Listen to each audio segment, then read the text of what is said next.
સામાન્ય રીતે જોવા જઈએ તો બે પર્વ એવા આવી રહ્યા છે કે બે પર્વ ઉપર દરેક ખેડૂત ભાઈઓ છે એ વાવણીની અપેક્ષા રાખીને બેઠા હોય છે. એક છે ભીમ અગિયારસ કે ભીમ અગિયારસના વાવણા પણ ઘણી વખત થતા હોય છે, અને એક છે અષાઢી બીજ.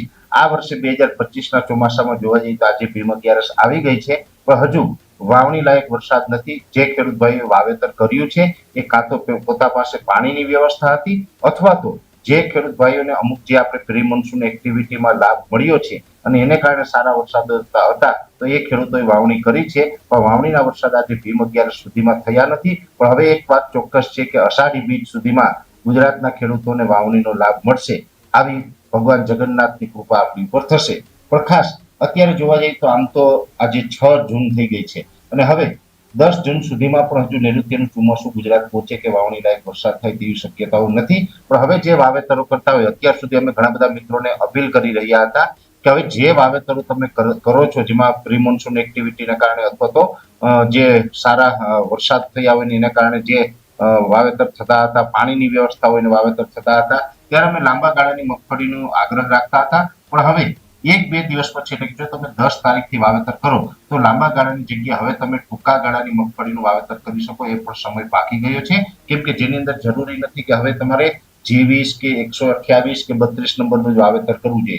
જે આપણે ટૂંકા ગાળાને એટલે કે 90 દિવસે પાકતી મગફળી છે, 37 નંબર, 39 નંબર વગેરે, એ 90 દિવસે પાકતી મગફળીનું પણ હવે 2 દિવસ પછીથી વાવેતર કરી શકાય, એ સમય આવી ગયો છે. સાથે આપણે એ પણ જણાવી તો ઘણા બધા ખેડૂત ભાઈઓ છે એ કપાસનું વાવેતર પણ કરતા હોય. સામાન્ય રીતે આ વર્ષે કપાસનું વાવેતર છે એ ચિંતાજનક રીતે ઘટ્યું છે. કપાસના વાવેતરમાં ખૂબ મોટો ઘટાડો આવ્યો છે. એના પણ ઘણા બધા કારણ છે. પણ કપાસનું વાવેતરમાં પણ અમે અત્યાર સુધી ના કહી રહ્યા હતા. પણ હવે જો કોઈને સારો વરસાદ થાય કે પાણીની વ્યવસ્થા હોય તો 2 થી 5 દિવસ પછી તમે કપાસનું વાવેતર કરી શકો. એટલે કે 10 તારીખ પછીથી, 10-12 તારીખ પછીથી ગમે ત્યારે આપણે કપાસનું વાવેતર કરવું હોય તો પણ કરી શકાય એવો સમય આવી ગયો છે, જેની દરેક મિત્રોએ નોંધ લેવાની. સામાન્ય રીતે જોવા જઈએ તો જેને પાણી હશે એ ઓરવીને પણ, પાણી આપીને પણ વાવેતર કપાસનું કરતા હશે.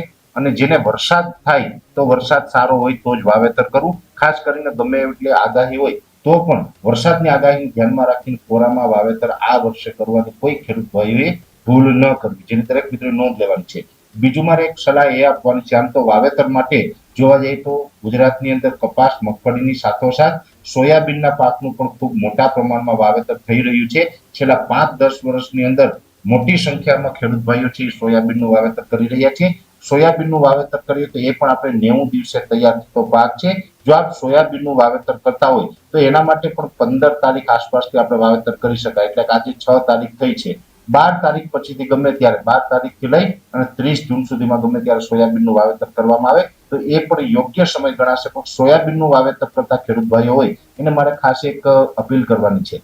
સામાન્ય રીતે જોવા જઈએ તો મગફળી હોય, કપાસ હોય કે અન્ય બિયારણ હોય, એ આપણે ખરીદીને સીધું વાવેતર કરી દેતા હોય છે ને, એમાં ઉગાવવામાં બહુ મોટા પ્રશ્ન આવતા નથી. પણ સોયાબીન છે એક પ્રકારનો સેન્સિટિવ પાક છે. સોયાબીનનું વાવેતર કરતા પહેલા એનું બિયારણ ચેક કરવું જરૂરી છે. બિયારણ ઘણી વખત સારું હોય, કંપનીના બિયારણમાં કોઈ ફોલ્ટ ન હોય, પણ બિયારણ જ્યારે પણ કંપનીમાંથી એગ્રોવાળા સુધી, એગ્રોવાળા પાસેથી આપણે ખરીદીને ઘરે લઈ આવીએ, આપણે ઘરેથી પછી વાડીએ લઈ જઈએ, ત્યારે અનેક જગ્યાએ બિયારણ ફરતું હોય છે. સોયાબીન એક એવું બિયારણ છે કે એનું બિયારણ છે, એનો કટ્ટો જો પછાડીએ આપણે તો પણ એ બિયારણ ઠોકરાઈએ તો ઉગાવો આવતો નથી. એટલે સોયાબીન છે એ બહુ સેન્સિટિવ પાક છે.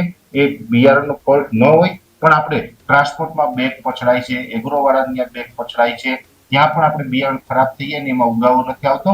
ઘણી વખત એવું બને કે સોયાબીનનો જે કટ્ટાનો થપ્પો મારેલો હોય એ કદાચ 4 કે 5 બેગ કરતા પણ વધારે ઊંચો જો આપણે થપ્પો મારી દીધો હોય તો નીચેની બેગ છે એના ઉપર વજન આવી તો પણ ઉગતું નથી. એટલે સોયાબીન છે એ ઉગવામાં બહુ તકલીફવાળો પાક છે.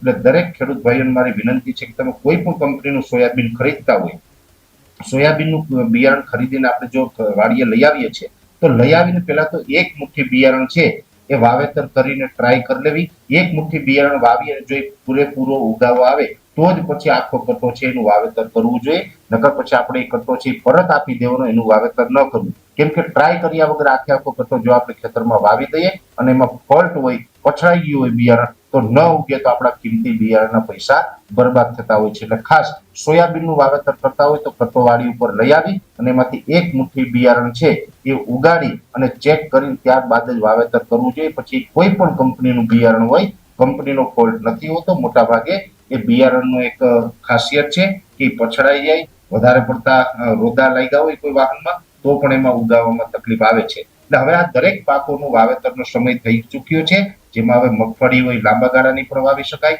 ટૂંકા ગાળાની પણ વાવી શકાય. કપાસનો પણ હવે 2 થી 3 દિવસની અંદર વાવેતરનો સમય થઈ ગયો છે અને હવે 4 થી 6 દિવસની અંદર સોયાબીનના વાવેતરનો પણ સમય થઈ ગયો છે. તમામ પ્રકારનો જે સમય થઈ ગયો છે છતાં પણ આજે ભીમ 11 સુધીમાં વાવણા થયા નથી, વાવણી લાયક વરસાદ નથી થયો, પણ અષાઢી બીજ સુધીમાં ચોક્કસથી થશે, કેમ કે આપણી આગાહી છે એ મુજબ 16 થી લઈ અને 20 જૂન સુધીમાં દરિયાકાંઠાના જે તમામ જિલ્લા હોય, દક્ષિણ ગુજરાત હોય કે સૌરાષ્ટ્ર હોય, એમાં પણ વરસાદની સંભાવનાઓ છે અને 21 થી લઈને 28 જૂનમાં પણ ગુજરાતના મોટા ભાગના વિસ્તારોની અંદર વરસાદની સંભાવનાઓ છે.